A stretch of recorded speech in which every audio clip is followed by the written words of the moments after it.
मेरे हिसाब से तो देशद्रोह का मुकदमा होना चाहिए। उन नाम मात्र की भीड़ है, बाकी वो लड़के हैं जो गुमराह हैं। नमस्कार, स्वागत है आप सभी का हिंदुस्तान 24 पर और मैं आप सबके साथ विपिन चौधरी। आज आज़ाद समाज पार्टी के राष्ट्रीय अध्यक्ष जो नगीना लोकसभा से सांसद हैं चंद्रशेखर आज़ाद, उन्होंने मध्य प्रदेश के दतिया में एक रैली की और इस रैली का उद्देश्य संविधान बचाना था। चंद्रशेखर आज़ाद ने बागेश्वर बाबा को लेकर यहाँ तक कह डाला कि भाई वो तो पाखंडी हैं और उन्होंने जिस तरीके से बागेश्वर बाबा हिंदू राष्ट्र का सपना देख रहे हैं उसका एक तरह से विरोध कर दिया। चंद्रशेखर आज़ाद, भीम आर्मी, आज़ाद समाज पार्टी और इसी तरीके की विचारधारा रखने वाले लोगों का मानना यह है कि संविधान में ये देश धर्मनिरपेक्ष देश है, तो अगर कुछ लोग इसे हिंदू राष्ट्र बनाना चाहते हैं तो ये संविधान का एक तरह से अपमान है, संविधान का उल्लंघन है। अब चंद्रशेखर आज़ाद ने बागेश्वर बाबा को जिस तरीके से पाखंडी कहा तो उसको लेकर हिंदूवादी लोग क्या सोचते हैं। आज बातचीत करने के लिए हमारे साथ हिंदूवादी नेता प्रदीप चौधरी भांकला जी मौजूद हैं। प्रदीप जी, बहुत बहुत स्वागत है आपका भी बहुत बहुत स्वागत है जी। सबसे पहले तो मैं आपसे ये जानना चाहता हूँ कि क्या बागेश्वर बाबा पाखंडी हैं? ये बागेश्वर बाबा इतने अच्छे आदमी हैं, धर्म का प्रचार कर रहे लोग बाग, उनकी मान्यता बहुत है, उनके पास जाते हैं, जिनकी जो समस्याएं हैं उनकी वो समस्याएं हल करते हैं, धर्म के प्रति जागरूक करते हैं। और जो लोग बागेश्वर बाबा को पाखंडी बता रहे वो दूसरी विचारधारा के लोग बाग हैं। वो तो ये चाहते हैं कि देश में हिंदुत्व का खात्मा हो जाए। तो ऐसे लोगों का तो काम ही यही है कि झूठा प्रचार करो, भ्रामक प्रचार करो, किसी तरह से हिंदुत्व को बदनाम किया जाए। चंद्रशेखर ने बागेश्वर बाबा को एक तरह से पाखंडी बता दिया, तो मतलब चंद्रशेखर एक तरह से हिंदुत्व को नुकसान पहुंचा रहे हैं, हिंदुत्व का खात्मा करना चाहते हैं। चंद्रशेखर जी एक झूठा और भ्रामक प्रचार करके एक सस्ती लोकप्रियता हासिल करना चाहते हैं। अब की बार वो किसी कारण से सांसद बन गए तो कई बार आदमी को मुकालता हो जाता है। उनको मुकालता ये हो गया कि तुम बहुत बड़े नेता हो गए। उनसे पहले बहन जी भी रही और कभी इस तरह के झगड़े नहीं हुए। उनका कोई यात्रा, कोई सम्मेलन ऐसा नहीं होता जिसमें झगड़े ना हो, बल्कि वो तो खुद अपने मानने वालों के लिए भी खतरा है, क्योंकि जो बच्चे नए नए लगते हैं उन्हें झगड़ों में उन पर मुकदमे हो जाते हैं, उनका करियर खराब होता है।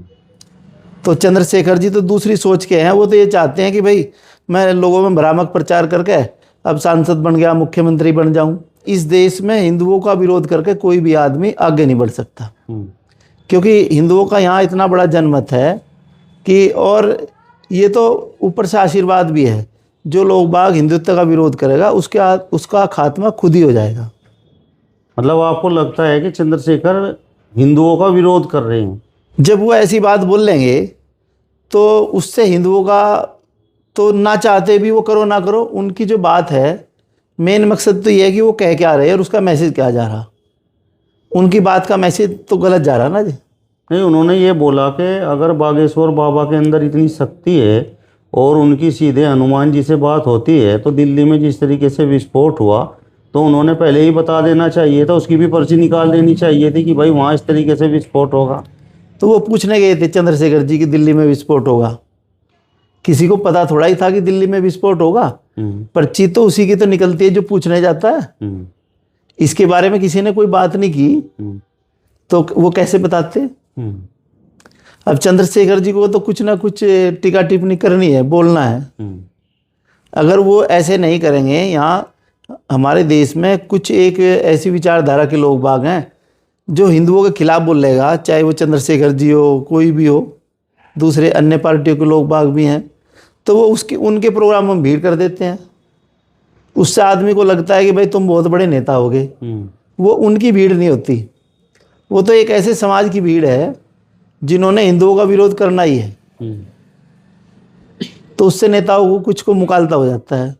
वही गलत फहमी में चंद्रशेखर जी चल रहे कि भाई मैं सांसद बन गया, अब मुख्यमंत्री बन जाऊं, तो यहाँ बन नहीं सकता। जिन लोगों ने देखो हिंदुओं का विरोध किया सारे खत्म हो गए। अधिकांश सबकी पार्टियां देख लो आज कहाँ हैं। बिहार में भी लालू जी का देख लो, यूपी में अखिलेश जी का देख लो, कांग्रेस का हाल देख लो। नहीं, बस आप देश में अकेले बागेश्वर बाबा को ही हिंदू मानते हैं? नहीं, बागेश्वर बाबा तो एक मात्र एक व्यक्ति हैं। ऐसे बहुत से हमारे धर्म में तो ये है 33 करोड़ देवी देवता हैं। तो हमारे देश में देखो कितने ऐसे संत हैं। बागेश्वर बाबा ने तो एक मुहिम चलाई, वो एक सिंगल व्यक्ति हैं, लेकिन उन्होंने अब उन लोगों में उनके प्रति कितना विश्वास है, कितनी बड़ी यात्रा निकली हो तो आपने देखी होगी। उनकी यात्रा में कहीं कोई अव्यवहारिकता, अनुशासनहीनता आपको नजर नहीं आई होगी।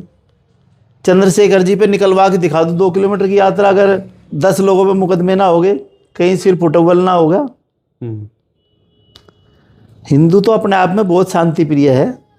ये बहुत ही शांतिपूर्ण तरीके से अपने जितने भी यात्राएं हैं, आंदोलन हैं, ये ऐसा तरीके से करता है जिससे किसी दूसरे का कोई अहित ना और हानि ना पहुंचे। 33 करोड़ देवी देवता हिंदुओं के हैं, तो पूरी दुनिया में केवल 3 ऐसे देश हैं जिनमें हिंदू हैं।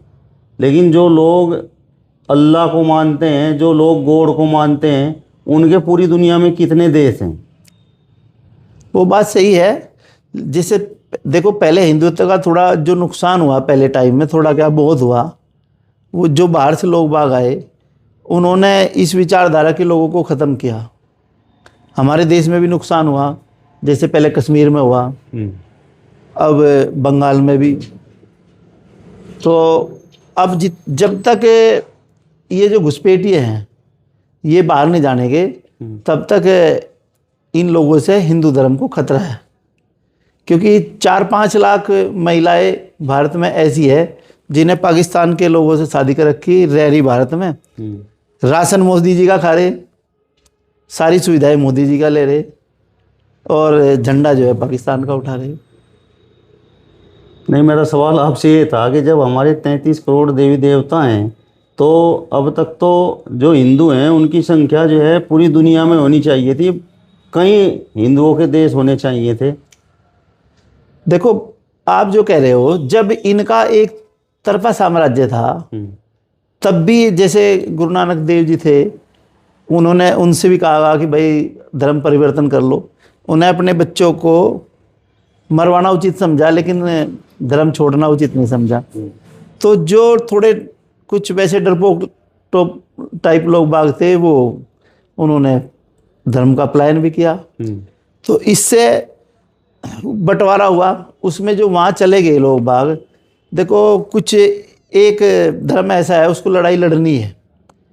जहाँ हिंदू मुस्लिम होगा हिंदू मुस्लिम की होगी, जहाँ हरिजन और मुस्लिम होगा वहाँ हरिजन और मुस्लिम की होगी, जहाँ मुस्लिम मुस्लिम होगा वहाँ मुस्लिम की होगी, शिया सुन्नी की होगी।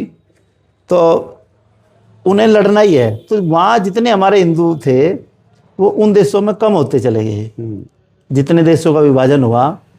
और कश्मीर में भी कितना पंडित था पहले, वहाँ के जो राजा थे वो भी हिंदू ही थे, वहाँ पे भी प्लान हुआ है। नहीं, मुस्लिम कहाँ इसका विरोध कर रहे हैं? विरोध तो चंद्रशेखर जैसे लोग कर रहे हैं, और दलित भी तो हिंदू ही है। उनके साथ है कौन चंद्रशेखर जी की?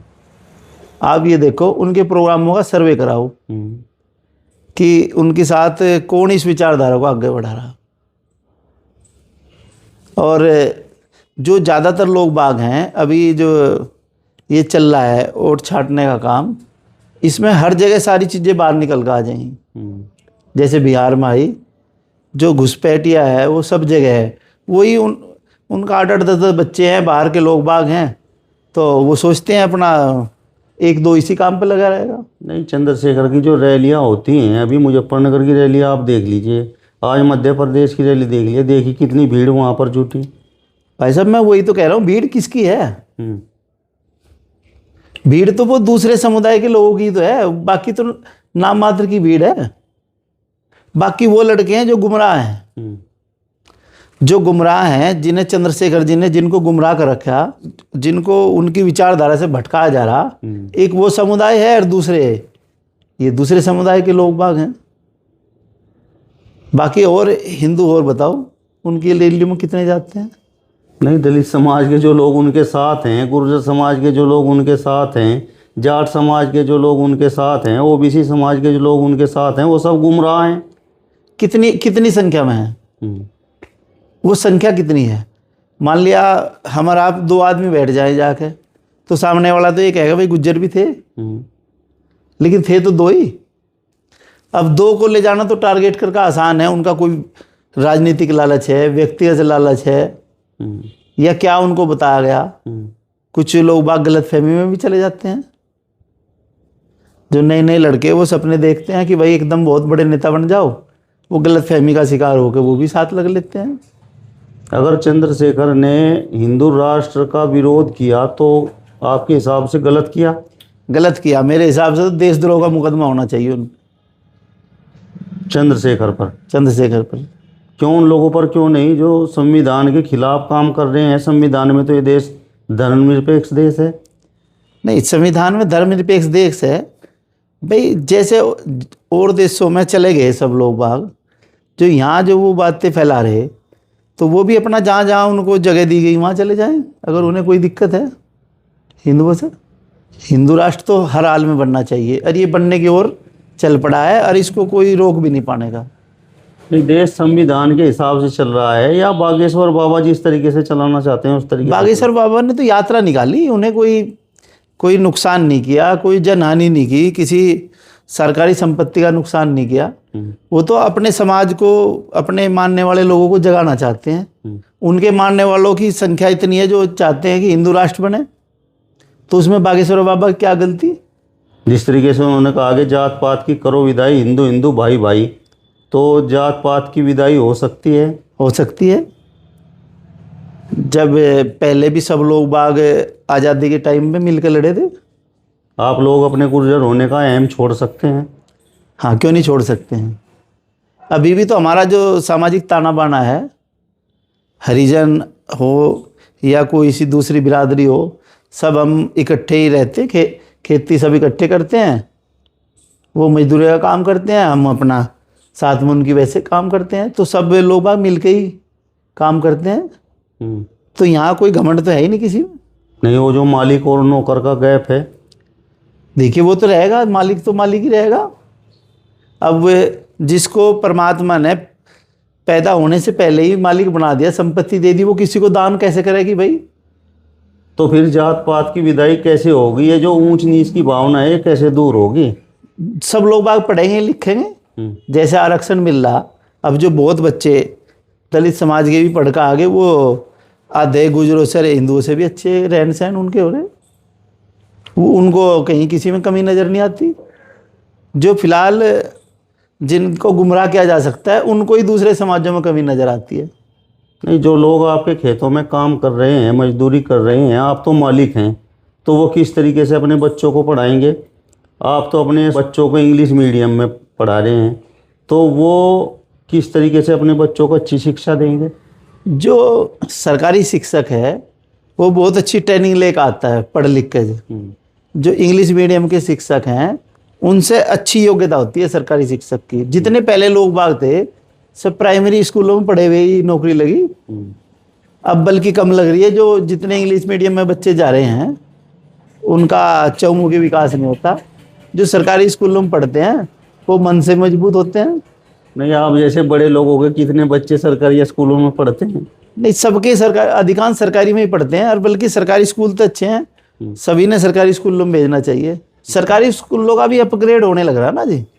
सरकार सरकारी स्कूलों पे ध्यान दे रही, बिल्डिंग अच्छे, टीचर अच्छे, नए नए कोर्सेज, सारी चीज़ें वो लेकर आ रही है। अच्छा, हिंदू राष्ट्र अगर बनता है तो उससे लाभ क्या होगा? हिंदू राष्ट्र से लाभ क्या होगा? लाभ तो यही है भाई, हिंदू राष्ट्र रहेगा, बाकी सब लोग बाग ऐसे ही रह रहे, ऐसे ही रहेंगे।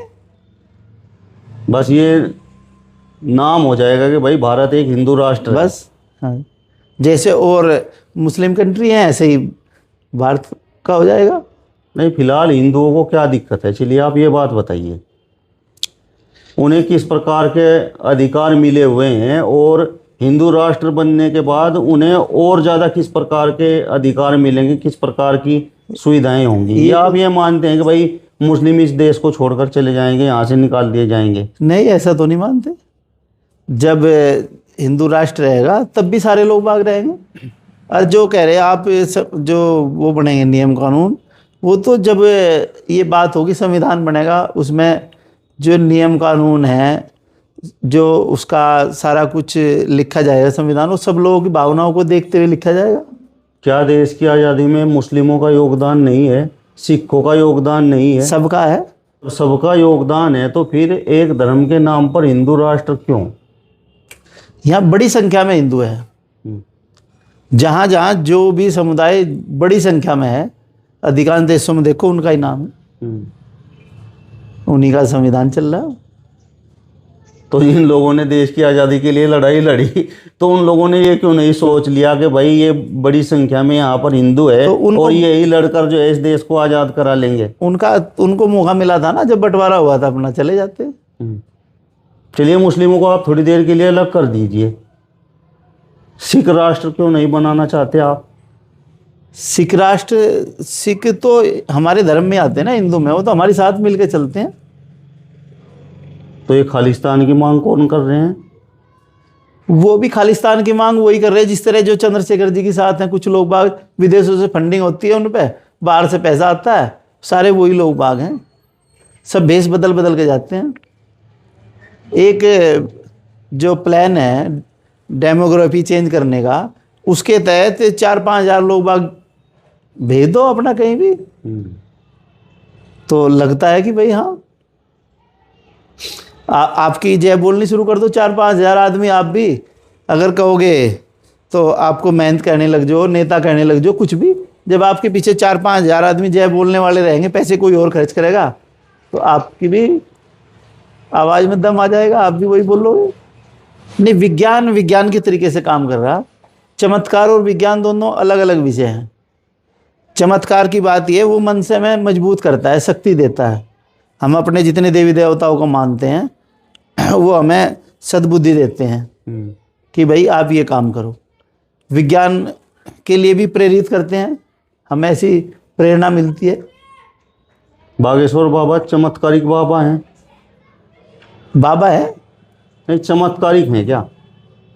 नहीं, चमत्कारिक किस तरह से जी? मतलब जिस तरीके से वो बोलते हैं कि भाई पर्ची निकालते हैं और कहते हैं कि हनुमान जी से बात उनकी होती है। जब सब कह रहे, मैं तो बागेश्वर बाबा जी के यहाँ गया नहीं जी अब तक जी, तो मुझे तो लग रहा है जो सब लोग बाग कह रहे हैं वो सही बात है। वरना अब तक इतने दिन से वहाँ पे जो कार्यक्रम चल रहे, तो उसका रिजल्ट कुछ और आता। लोग बाग क्यों मानते? अभी देखो उन्होंने यात्रा करी, इतनी भीड़ तभी तो है बागेश्वर बाबा की में कि उनकी का चमत्कारी बाबा है, वो सही उनकी बातें निकल रही। नहीं, जब ये चमत्कारिक बाबा बीमार होते हैं तो फिर विज्ञान का सहारा क्यों लेते हैं? डॉक्टर के पास क्यों जाते हैं? देखिए, जिसके भाग्य में जो कष्ट है, बाबा हो या कोई भी हो, जैसे पहले था कि भाई वो दोबारा जन्म लेते थे कि भाई इस रूप में जन्म ले लिया, लेकिन जो पहला उनका वो था जन्म, वो तो उन्हें सारे कष्ट भोग के निकलना पड़ता था ना। तो वही बात है, जो यहाँ पृथ्वी पर आ गया उसे अपने कर्म तो करने ही पड़ेंगे। रामचंद्र जी को राज्य अभिषेक होना था, वनों में रहे, वो चाहते तो शत्रुघ्न जी की मदद लेके भी हमला कर सकते थे, लेकिन जो उनके भाग्य में कष्ट थे, उन्होंने वन में अपनी सेना तैयार करी, सारा काम करा और लड़ाई भी जीती। तो ये सब चमत्कारी बाबा ही तो हैं। तो ये चमत्कार दूसरे देशों में नहीं है, तो क्या वो लोग प्रोग्रेस नहीं कर नहीं, आज की तारीख में भारत का डंका बज रहा। जितने हिंदुत्व के वो है बाहर विदेशों में, सब हमारे जितने सनातन उनके संत हैं, उनकी पूजा हो रही। लोग बाहर से आ रहे, विदेशी, बहुत जगह मंदिर बन रहे, प्रोग्राम हो रहे। बहुत परिवर्तन है पहले से। मोदी जी के राज में और योगी जी के राज में बहुत परिवर्तन है। अच्छा, ये बताइए, ईश्वर साकार है या निराकार है? निराकार है। निराकार है ना? हाँ। तो फिर ये आकार के रूप में मूर्तियां क्यों हैं? जिस चीज़ में हमारी श्रद्धा होगी, प्राण प्रतिष्ठा मंत्रों का उच्चारण करके जो मंदिर में मूर्तियां लगाई जाती हैं, उससे पहले तो वो खाली मूर्ति रहती है। जो वहाँ पे यज्ञ होते हैं, अनुष्ठान होता है, उससे उनमें प्राण डाले जाते हैं मूर्तियों में, तब हम उनकी पूजा करते हैं। नहीं, जब किसी ने ईश्वर को देखा नहीं, ईश्वर निराकार है, तो फिर आकार देकर मूर्ति किस तरीके से बना दी गई और ये कैसे बता दिया गया कि भाई ये ईश्वर है? नहीं, जब उनसे मंत्रों में की शक्ति से उनमें वो डल गई, तो उसी को आकार मान के लोग बाग पूजा कर रहे। मतलब आस्था है, एक तरह से आस्था है। जैसे आपका नाम विपिन है, अगर हम किसी से ना बताएं तो आपका नाम हरवीर भी हो सकता है सामने वाले के लिए। तो जब हम बताएंगे कि भाई आप विपिन जी हैं, तभी तो लोग बाग आपको विपिन जी के तरीके से अगली जो आने वाली पीढ़ी है वो मानेगी। तो ये हमारे पुराने उससे ही चला आ रहा। मतलब आपका मानना ये है कि भाई जो लोग हिंदू राष्ट्र चाहते हैं वो एक तरह से चमत्कार पर विश्वास करते हैं। नहीं, कर्म पे ही करते हैं वो, चमत्कार पर नहीं, कर्म पर करते हैं। एक आवाज़ लगाई बागेश्वर बाबा ने, इतनी बड़ी यात्रा बिना किसी उसके निकाल दी। ये भी तो कर्म ही है। किसी को फॉलो करना, किसी की बात मानना, समर्पण करना, ये एक कर्म ही तो है जी। अगर हम किसी की बात मान कर जा रहे, रास्ते में 100 लोगों को मार दिया, 50 के साथ झगड़ा कर लिया, 200 बसें फूंक दी, नुकसान कर दिया, तो वो दूसरी सोच होगी। अच्छा, संविधान में देश धर्मनिरपेक्ष देश है, तो ये हिंदू राष्ट्र बनेगा कैसे? संविधान बदला जाएगा? ये तो देखो पार्लियामेंट का काम है जी। जो 400-500 लोग बाग चुन के जाते हैं हिंदुस्तान में, तो ये तो उन लोगों का काम है। इसके लिए बहुत पढ़े लिखे लोग बाग, IAS PCS, जो इससे ऊपर के कैडर के लोग बाग हैं, वो बैठे। ये तो उनका सोचना है। तो बागेश्वर बाबा कौन सी संसद के सदस्य हैं जो वो बोल रहे हैं कि भाई भारत हिंदू राष्ट्र होना चाहिए, हिंदू राष्ट्र बनेगा? वो तो अपनी बात उठा रहे। जब तक ये कहावत है, जब तक बच्चा नहीं रोता माँ भी दूध नहीं पिलाती। तो वो तो अपनी बात उठा रहे, उसका लोग बाग समर्थन कर रहे। जनमत, हार जीत क्या है? हार जीत भी तो जनमत के आधार पे होती है। अगर अधिकांश भारत में लोग बाग ये चाह रहे कि भाई हिंदू राष्ट्र बने, तो हिंदू राष्ट्र बनना चाहिए। चलिए, तो हिंदूवादी नेता प्रदीप चौधरी भांकला जी को आपने सुना। फिलहाल इस वीडियो में बस इतना ही। अगली वीडियो में फिर आपसे मुलाकात होगी। तब तक बने रहिए हिंदुस्तान 24 के साथ। नमस्कार।